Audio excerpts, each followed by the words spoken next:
Little ম্যাগাজিনের বুক স্টলে আজকে বইমেলা ৪৯তম ইন্টারন্যাশনাল বুকস ফেয়ার, আজকে চতুর্থ দিন। আমার সঙ্গে, আমি যে স্টলে রয়েছি, আমার সঙ্গে রয়েছে উজ্জ্বল মাঝি। তিনি পুরুলিয়া থেকে এসছেন এই বইমেলায়। আমি তার সঙ্গে একটু কথা বলে নেব। উজ্জ্বলদা, বইমেলায় আজকে চতুর্থ দিন, কি বুঝছেন? বইমেলায় এবছর বইপত্রের বিক্রি খুবই ভালো। বিশেষ করে আমরা যারা লিটল ম্যাগাজিন করি, আমরা লিটল ম্যাগাজিন বিশেষ দায়বদ্ধতা থেকে করি, সমাজের প্রতি দায়বদ্ধতা বা লেখার প্রতি দায়বদ্ধতা। আমরা সেই যে দায়বদ্ধতার বিষয়গুলো, সেগুলো পাঠকের কাছে পৌঁছে দিতে পারছি। আমরা আমাদের ভাবনা, আমাদের চিন্তার যে ফসল, সেগুলো যে পাঠকের হাতে যাচ্ছে, আমরা যে আমাদের ভাবনা অনেকজনের মধ্যে ছড়িয়ে দিতে পারছি, সেদিক থেকে খুবই আনন্দের বিষয়। আপনারা যে বইগুলো এনেছেন, তার মধ্যে মূলত কোন বইটা এবছর বইমেলায় সবচেয়ে বেশি আকর্ষণীয় হয়েছে? আমরা আখ্যান এবং লোকসংস্কৃতি বিষয়ক একটা পত্রিকা করি, অহিরা। অহিরা লোকজনের মধ্যে, পাঠকের মধ্যে খুবই ভালো বিক্রি হচ্ছে। তাছাড়া আরেকটা বইয়ের কথা না বললেই নয়, সেটা পুরুলিয়ারই একজনের লেখা গল্পের বই, গণ্ডক গ্রামের গল্প। সেই বইয়ের কথা অবশ্যই উল্লেখ করতে হয়। 2025 থেকে 2026 বইমেলায় বই বিক্রির পরিমাণ কি বেড়েছে? বইপ্রেমীদের আনাগোনা কি বেড়েছে? 2025 বইমেলার থেকে 2026 বইমেলাতে আমার মনে হচ্ছে, যেটুকু দেখে এখনও পর্যন্ত, যে বইপত্রের বিক্রি বেড়েছে। তার একটা হয়তো বা কারণ, এই বছর প্রথম থেকেই ছুটির দিনগুলো পড়েছে, তার ফলে বইয়ের প্রথম থেকেই বইয়ের বিক্রি হচ্ছে। অন্য বছর মেলার শেষ দিকে একটু বইপত্র বেশি পরিমাণে বিক্রি হয়, কিন্তু এবছর প্রথম থেকেই বিক্রি হচ্ছে।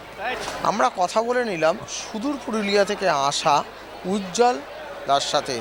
এরকম আরও কথা বলে নেব যারা লিটল ম্যাগাজিনের ওপরে এরকম বই সম্প্রচার করছে, তার সঙ্গে কথা বলে নেবো। দাদা, এই যে লিটল ম্যাগাজিনের ওপর যে বইগুলো বেরোচ্ছে, এই বইগুলোতে মূলত তোমরা কী রাখছো আর কীভাবে আসবে লোক এই বই নিয়ে? দেখুন, বাংলা সাহিত্য চর্চার দুটো ভাগ আছে। একটা হচ্ছে যেটা কমার্শিয়াল ধারা বলি বা বৃহৎ বাণিজ্যিক ধারা, যেখানে বড় বড় প্রকাশনাগুলো আছে। তার বাইরে যারা পরীক্ষা নিরীক্ষামূলক কাজ করেন এবং সাহিত্য চর্চাটা নিবিষ্টভাবে করেন, পরীক্ষা নিরীক্ষামূলক কাজ রাখতে চান, মানে সিরিয়াস কাজ করতে চায়, লিটল ম্যাগাজিন তার আশ্রয়স্থল। বাংলার বহু লিটল ম্যাগাজিন আছে, তারা নিবিষ্টভাবে কাজ করে এবং এখানে ব্যবসায়িক ব্যাপারটা ততটা নেই যতটা আছে প্রাণের আনন্দ এবং প্রাণের তাগিদ থেকে, সাহিত্যের প্রতি ভালোবাসা থেকে।